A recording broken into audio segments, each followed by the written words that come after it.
கர்த்தராகிய இயேசு கிறிஸ்துவின் நாமத்தினாலே உங்கள் யாவருக்கும் என் வாழ்த்துக்கள். இன்றைக்கு உங்கள் சிந்தனை என்ன? இந்த பூமியில் உங்கள் வாழ்க்கை பயணத்தை குறித்து யோசிச்சுட்டு இருக்கீங்களா? நான் ஏன் இப்படி உண்டாக்கப்பட்டேன்னு நினைக்கிறீங்களா? உங்கள் அனுதின பொருளாதார தேவைகளை குறித்து சிந்திச்சுட்டு, ஆண்டவரே என்னோடய வாழ்க்கை ஏன் இப்படி இருக்குன்னு நினைக்கிறீங்களா? இன்றைக்கு நான் உங்களுக்கு சொல்கிறேன். யோவான் 1:3 வசனம் சொல்கிறது, சகலமும் அவர் மூலமாய் உண்டாயிற்று, உண்டானதொன்றும் அவராலே அல்லாமல் உண்டாகவில்லை. ஏனெனில் எந்த வீடும் ஒருவனால் உண்டாக்கப்படும். எல்லாவற்றையும் உண்டு பண்ணினவர் தேவன். நீங்களும் நானும் ஏசப்பானால உண்டாக்கப்பட்டிருக்கிறோங்க. களிமண் குயவன் கையில் இருக்கிறது போல நீங்கள் என் கையில் இருக்கிறீர்கள் என்று ஏசப்பா சொல்கிறாருங்க. நீங்களும் நானும் ஜெபிக்கும் போது ஆண்டோடைய கிருபையை கேட்டு ஜெபிக்கணுமாமாங்க.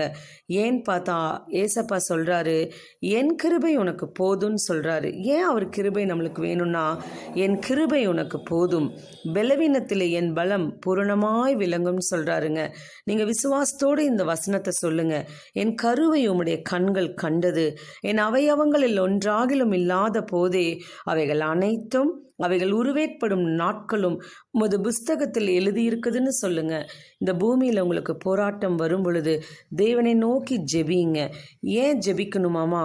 ஏசப்பா சொல்கிறார் சங்கீதம் 32:8, நான் உனக்கு போதித்து நீ நடக்க வேண்டிய வழியை உனக்கு காட்டுவேன், உன்மேல் என் கண்களை வைத்து உனக்கு ஆலோசனை சொல்லுவேன் ஆண்டவர் சொல்கிறாருங்க.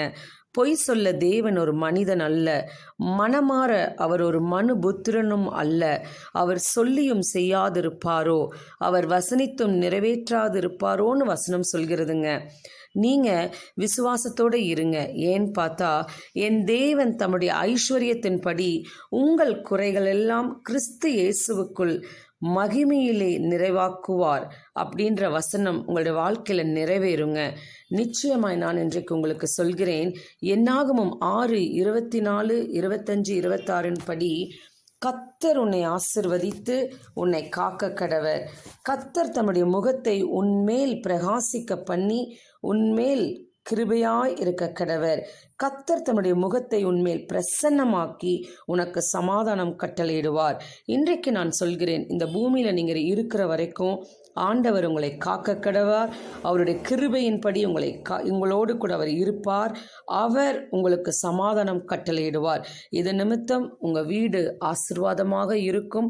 நீங்கள் குடும்பத்தோடு ஒரு பிளெஸ்ஸிங்காக இருப்பீங்க. உங்கள் வீட்டை சுற்றிலும் ஆண்டவர் அவருடைய ஏஞ்சல்ஸை வச்சு பாதுகாப்பார். நீங்கள் ஆசீர்வாதமாய் இருப்பீர்கள். God bless you.